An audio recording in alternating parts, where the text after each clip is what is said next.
What's going on, everybody, and welcome back to Comic Breakdown. In this video, we are jumping into Venom issue 29. We are finally getting to see the transformation from Eddie Brock into Meridius. In a desperate plea for Eddie Brock to finally get back to his son, he had made a deal with Kang the Conqueror. In exchange for a sample of Bedlam's symbiote, Kang granted them the use of his own time machine, allowing him once and for all to take the fight to Meridius. He sets a course for the Garden of Time. He goes to fight the ultimate King in Black. Now, make sure you guys have subscribed to the channel, make sure that you like this video, and with that being said, let's dive into this breakdown. Alright gang, so as we pick up with this issue, we pick up with Meridius. But this story isn't necessarily about Meridius. This story is about Tyro, the symbiote King in Black Eddie Brock that is to his left. In Tyro, he's kind of a simp for Meridius. He is studying him, learning him, trying to become him. This is all part of a time loop, an ever-circling chain of events that continue to take place. Bedlam becoming Wild, Wild becoming Tyro, Tyro becoming Meridius. But we never know what happens to Meridius once he gets to his point. Now, Tyro is trying to remind Meridius that something is about to happen. Something is about to come his way. But Tyro cannot remember, with Tyro jumping into a symbiote pool. This is what brings him to the eventuality. We had believed that there are only 6 Eddie Brocks in the Garden of Time, the garden at the end of all time. But there is a 7th here, and that is the eventuality, the last Eddie Brock. Every single road leads back to the eventuality, eternal servitude, maintaining eternity itself in eternal darkness. This is where Tyro jumps out of it, saying that this is something he doesn't want, becoming unmoored. Traveling through the time stream, this leads him to Kang the Conqueror. With Kang currently taking out an entire civilization, Tyro comes to him through one of the symbiotes that Kang the Conqueror is using as a weapon. He is asking Kang if they have met yet. Kang the Conqueror letting him know that they haven't, but this seems to be a promising first meeting. And right now, Tyro has caught him in the perfect time, because Kang the Conqueror, he is in a good mood. He is willing to help out Eddie Brock. He tells Eddie that if you play my game on my board by my rules, I can give you everything. And so Kang begins to train Tyro, at first teaching him how to show his human face. And then he teaches him how to fight. He teaches him combat and strategy. Not even believing that he is about to say this, but Kang the Conqueror really is one of the best friends that he's ever had. In return for all of this training, as King in Black,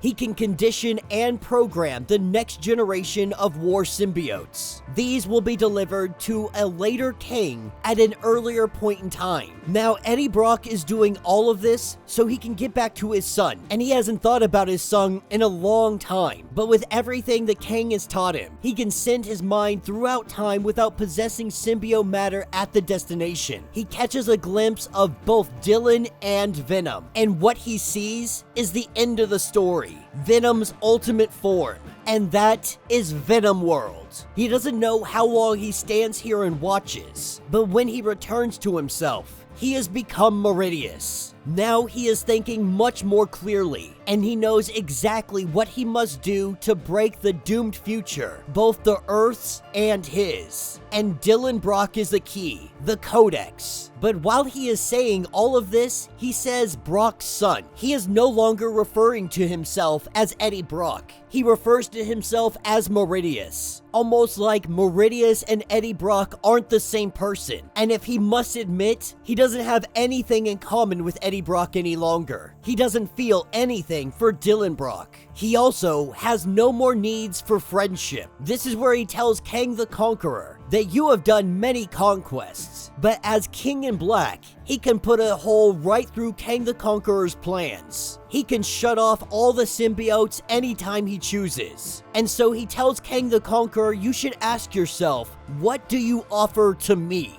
What is it that you can do to help me? with Kang the Conqueror being impressed, saying that they'll make a conqueror out of him yet. He asks Meridius, "What you need me to do?" And so they go to the point where all symbiotes have gathered, migrated here to the final hive. They come here to await the death of this reality and the birth of the next. This is where Kang lets loose his arsenal, turning it all to nothing but raw goo. This is where Meridius jumps in. He arrives at the eventuality, and every symbiote here, he wipes away. He spent decades, centuries working with Kang to master his King in Black power. He has truly become a god, and he has come to destroy his congregation. And now, in dead symbiote flesh, he can begin to build. He can begin his garden, his paradise. And just when he gets it exactly how he wants it, the first King in Black arrives, coming one by one to the only home he has allowed them. Wild decides he prefers the winning side and returns as Tyro. Bedlam currently squatting in a biker bar until his rage turns bitter and turns him into Wild. Limbo's magic makes Finnegan into Bedlam, and he's pretty sure that he torches Finnegan into existence. And then there is Eddie. Eddie who started this. Eddie, who Meridius hates most of all, that he trapped, marooned all of them to this helplessness, caging them, and only Meridius has the key. Now Tyro goes up to Meridius trying to let him know that there is something I forgot and I needed to tell you. But Meridius tells him that you don't even deserve to speak to me, completely ignoring this. This is where we see Rosebud 2, piloted by Eddie Brock, taken from Kang the Conqueror. Using this time travel machine, he has brought himself here to the Time Garden. He has brought himself to Meridius. He has come to end this time loop once and for all. He has come to be the true King in Black. And that will be the end of this issue. So let me know what you guys think down in the comments. Finally, getting back to the story of Eddie Brock, and man, can time travel be so confusing sometimes. So the overall gist of this is that Eddie Brock turns into these other versions of himself, from Finnegan to Meridius. And what we have seen is that this is an ever-looping time loop. It is ever going, continuing on and on and on. We have yet to see how this loop ends and restarts. But what we do know is the loop continues to go. With an Eddie Brock showing up in the garden, this causes the chain of events of the evolution of the King in Black. But now that Eddie has shown up in the time machine, it looks like he has come to break this loop, to finally break this chain of events from continuing on over and over and over again. And we know that Dylan Brock has become Codex. We know that he wields the All Black. He is able to cut people off from the hive mind. Any symbiote can be cut off, becoming their own independent thing. In fact, we have even seen Venom creating his own hive mind. This all inevitably looks like we are going to war. The symbiote war that has been teased throughout this. We have seen Dr. Doom talk about it already. A future event taking place in New York. And so everything that is happening is leading to that war, to the symbiote battle. While this time travel story may feel relatively convoluted, I feel like by the end of it, Ewing is really going to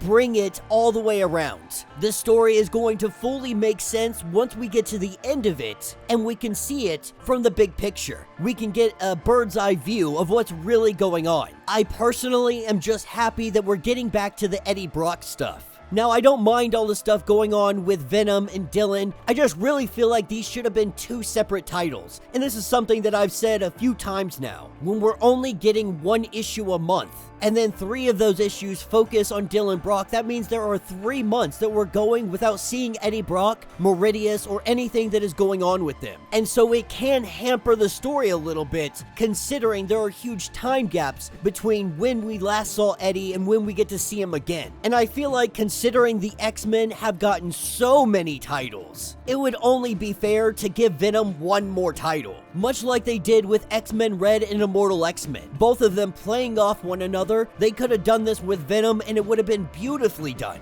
But let me know what you guys think. Let me know your thoughts. Let me know your theories. If you want to get caught up on everything that has been going on with Venom, go ahead, check out the link in my description as well as the top of this video. It's going to get you completely caught up on everything going on with Eddie Brock. If you would like to support the channel, you can always do so by joining the channel membership, much like Patreon, having multiple different tiers, from $1 to $50, from loyalty badges to comics every single month. Not only are you helping out the channel tremendously, but you are getting tons of perks in the process. Now, if you're unable to do this, do me a favor, subscribe to the channel, like this video, hit that notification bell, and with that being said, until the next breakdown.